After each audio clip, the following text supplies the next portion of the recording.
شعبان کے بارے میں حضور نے کیا فرمایا کہ یہ میرا مہینہ ہے۔ اچھا یہ کیوں حضور نے اپنا مہینہ قرار دیا ہے؟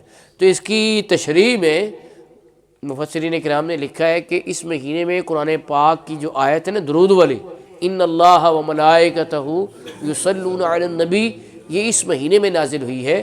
اس وجہ سے حضور نے اس مہینے کو اپنا، اور ایک بہت بڑے احناف کے محدث ہوئے علامہ محمد ہاشم سندھی رحمۃ اللہ علیہ، سندھ میں رہتے، وہ سندھ میں تھے لیکن عربی میں انہوں نے کتابیں لکھی، ان کا چرچا عرب میں ہو رہا ہے، آج سے 200-250 سال پہلے کے بزرگ ہیں۔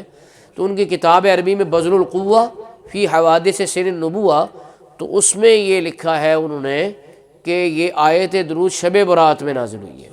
تو شب برات کے فیوز و برکات اور فضائل و کمالات کے بہت سے اسباب میں سے ایک سبب یہ ہے کہ حکم درود اس رات میں اترا ہے، تو اس وجہ سے بھی اس رات کی شان بڑھ گئی ہے۔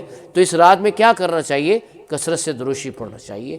امام حسن رضی اللہ تعالیٰ عنہ ان کا طریقہ مبارک یہ تھا، القول البدیع میں لکھا ہے کہ وہ اس رات کے 3 حصے کرتے تھے، ایک حصے میں درود شریف پڑھتے تھے، ایک حصے میں نوافل پڑھتے تھے، اور ایک حصے میں استغفار کرتے تھے، کیونکہ مغفرت مانگنی چاہیے نا۔ استغفار کا مطلب کیا ہے؟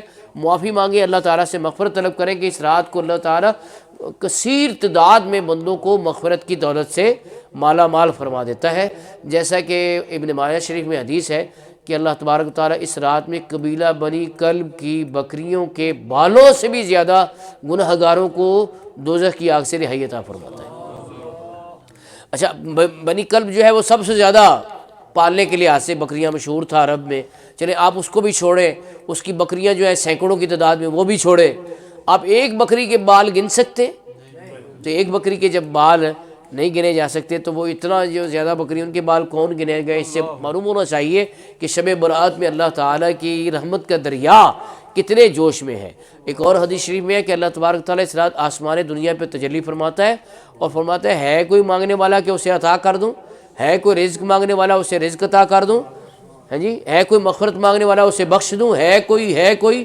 اور یہ جو ندائیں اور صدائیں ہیں رحمت بھری، یہ فجر کے وقت تک جاری رہتی ہیں، مغرب سے لے کر فجر تک جاری رہتی ہیں۔ تو اس رات کے فیوز و برکات سے مستفید ہونا چاہیے۔ اور اس رات میں کسی کہنے والے نے کیا خوب کہا ہے کہ رب قدیر بندوں سے کہتا ہے مانگ لو، رب قدیر بندوں سے کہتا ہے مانگ لو، ہم نے اس لیے ہی بنائی شب برات۔ اچھا دیکھیں اس نے کیسا اچھا یہ وزن باندھا ہے کہ شب برات ہی اس میں پڑھا جائے گا۔ یہ نعت خواں حضرات بیٹھے یہ بھی تصدیق کریں گے، شب رات اس میں پڑھ ہی نہیں سکتے، شب برات، اور یہی اس کا درست تلفظ ہے۔ برات کا مطلب ہے چھٹکارا، نجات، رہائی، چونکہ اس رات میں دوزخ سے رہائی مل رہی ہے، اس وجہ سے اس کا نام ہوا شب برات۔ تو ہمارے یہاں عرف عام میں لوگ شب رات بولتے ہیں، لیکن اس کا درست تلفظ کیا ہوا؟ شب برات۔ تو اس رات اللہ تبارک و تعالیٰ کی رحمتوں سے مستفید ہونا چاہیے۔